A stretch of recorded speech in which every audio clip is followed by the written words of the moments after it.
حضرت صلی اللہ علیہ وآلہ وسلم پر وحی کا ابتدائی دور اچھے سچے پاکیزہ خوابوں سے شروع ہوا۔ آپ خواب میں جو کچھ دیکھتے وہ صبح کی روشنی کی طرح صحیح اور سچا ثابت ہوتا۔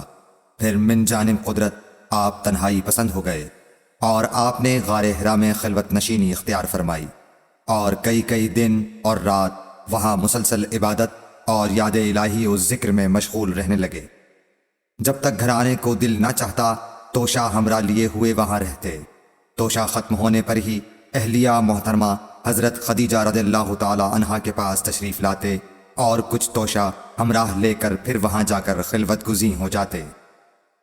یہی طریقہ جاری رہا یہاں تک کہ آپ پر حق منکشف ہو گیا اور آپ غار حرا ہی میں قیام پذیر تھے کہ اچانک حضرت جبرائیل علیہ السلام آپ کے پاس حاضر ہوئے اور کہنے لگے کہ اے محمد پڑھو۔ آپ فرماتے ہیں کہ میں نے کہا کہ میں پڑھنا نہیں جانتا۔ آپ صلی اللہ علیہ وسلم فرماتے ہیں کہ فرشتے نے مجھے پکڑ کر اتنے زور سے بھینچا کہ میری طاقت جواب دے گئی۔ پھر مجھے چھوڑ کر کہا پڑھو۔ میں نے پھر وہی جواب دیا کہ میں پڑھا ہوا نہیں ہوں۔ اس فرشتے نے مجھ کو نہایت ہی زور سے بھینچا کہ مجھ کو سخت تکلیف محسوس ہوئی۔ پھر اس نے کہا کہ پڑھ۔ میں نے کہا میں پڑھا ہوا نہیں ہوں۔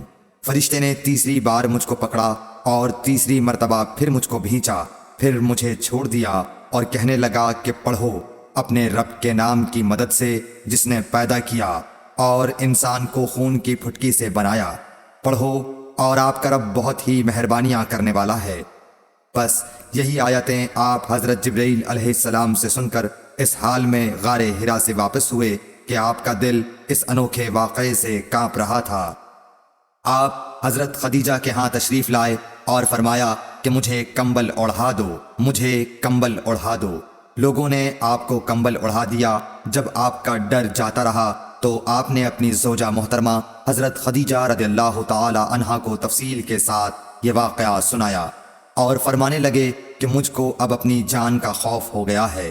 آپ کی اہلیہ محترمہ حضرت خدیجہ رضی اللہ تعالی عنہا نے آپ کی ڈھارس بندھائی اور کہا کہ آپ کا خیال صحیح نہیں ہے۔ اللہ کی قسم آپ کو اللہ کبھی رسوا نہیں کرے گا۔ آپ تو اخلاق فاضلہ کے مالک ہیں۔ آپ تو کنبہ پرور ہیں، بے کسوں کا بوجھ اپنے سر پر رکھتے ہیں، مفلسوں کے لیے آپ کماتے ہیں، مہمان نوازی میں آپ بے مثال ہیں اور مشکل وقت میں آپ امر حق کا ساتھ دیتے ہیں۔ ایسے اوصاف حسنہ والا انسان یوں بے وقت ذلت و خواری کی موت نہیں پا سکتا۔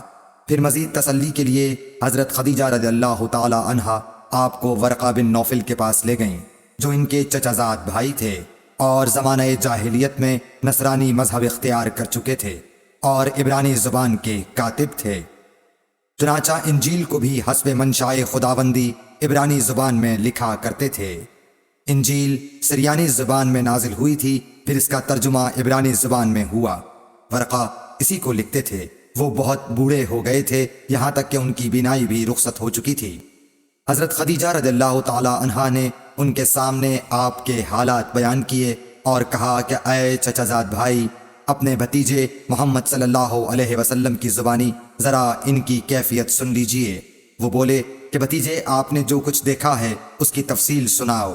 چنانچہ آپ صلی اللہ علیہ وآلہ وسلم نے از اول تا آخر پورا واقعہ سنایا، جسے سن کر ورقہ بے اختیار ہو کر بول اٹھے کہ یہ تو وہی ناموس معزز رازدان فرشتہ ہے جسے اللہ نے حضرت موسیٰ علیہ السلام پر وحی دے کر بھیجا تھا۔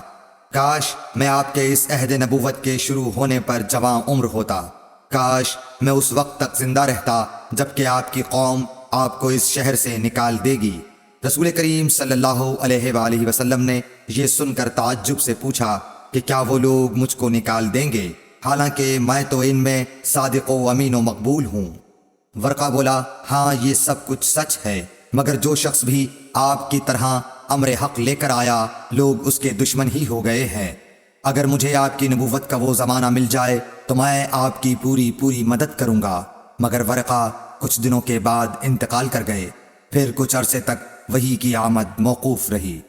صحیح بخاری حدیث نمبر 3۔